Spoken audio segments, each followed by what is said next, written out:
Now, to begin our discussion on African press freedom, we're joined by Geoffrey Ssebaggala, Programs Coordinator for the Human Rights Network for Journalists in Uganda. So we start off by thanking you for being here. Glad to be here. On this significant day for journalists.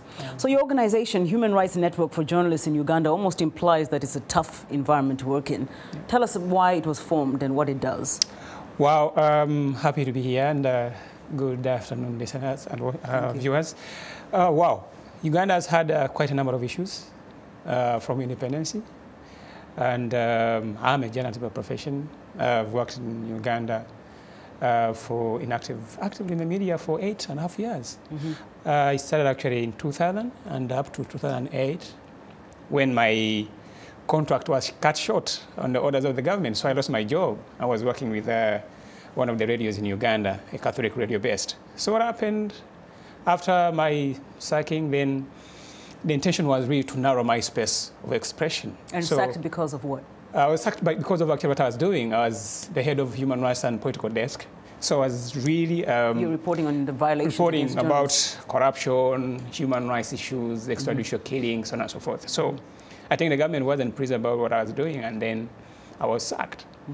Now, just to move the conversation along a little bit, I hope you'll expound on that. Sure. Uganda, according to its constitution, does respect press freedom. It does. Even last year, it signed the Freedom of Information Act, meaning that journalists can now seek information of whatever nature.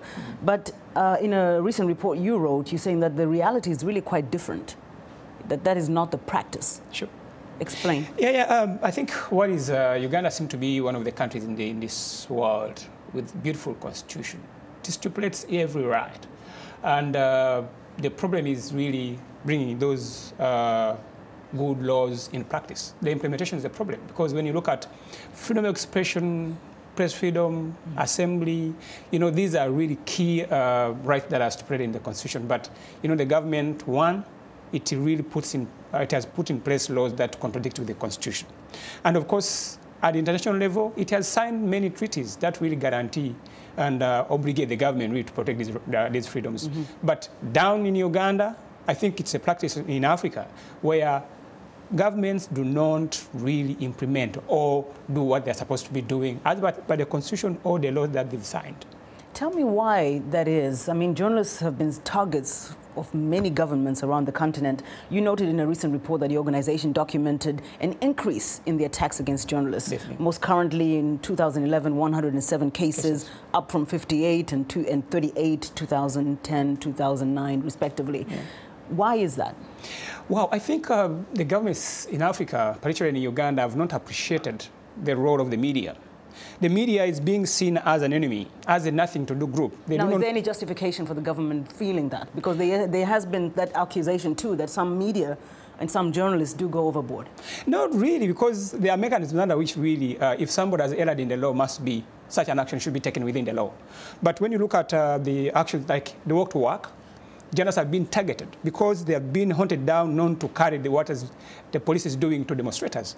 So the true picture is being suffocated. And the media is fighting hard to blow it outside Uganda and show the entire world that, guys, see what's happening. Uganda has signed this law, it has this constitution, it has ABCD.